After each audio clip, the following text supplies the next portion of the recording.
Is there any advice you could give someone who maybe has had that little tap on the shoulder, that little whisper in their ear, and they're like, yeah, no, I don't want to do this, or maybe I do, and they're just kind of suggestion you would give them to explore the call of God in their life? If you hear quietly the voice of God just trying to call you, trying to motivate you, or just feel that little nudge and saying all of you to go to the Blessed Sacrament, ask God for what's my purpose in this world, what taking a leap of faith, and also giving myself to God, it's more important.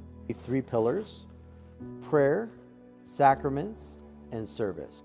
To have a spiritual director. So this might be a priest, it might be a layperson in the parish that's able to help you see what God is doing in your soul. And then the Eucharist. I think the Eucharist is awesome. So time of adoration, Mass, at least on Sundays and holy days of obligation, but even trying to plug in a daily Mass, start giving of ourselves, because God has different ways of speaking to us. And He's going to speak to us through prayer, but I think He also speaks to us through those in need. Several days worth of conversation, but I think perhaps that, if I were to give just one bit of advice, it would be have the conversation.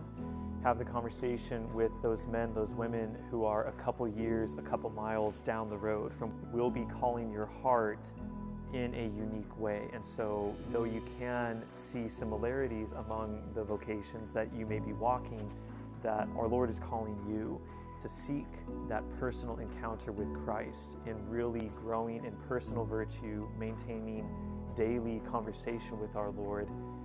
That is the only way I think that you will truly hear His voice. That it wasn't in the driving wind, it wasn't in the raging fire, it wasn't in the great earthquake, but it was in the still small voice. And so if you want to hear our Lord's voice, you have to seek Him, I think, in that stillness, in that peace, in that silence.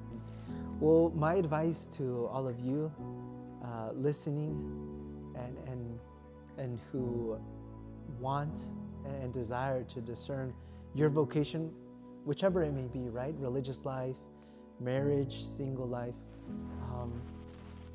I would just invite you to, first and foremost, bring it to prayer. Who can I trust? And I think being able to find someone as well who can listen to us can be very helpful. And other than prayer, I would also say discernment. To listen to God's voice in your life. Being able to sit down and say, God, this is what I want, this is what I see.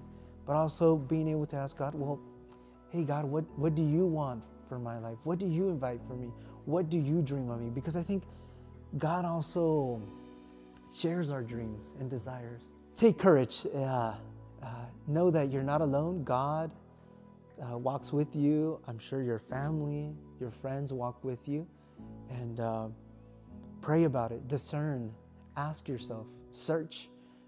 Because I think in that searching, you'll be able to find with certainty God's will, what you also desire, and being able to open your heart to what God has in store for you and what you also choose.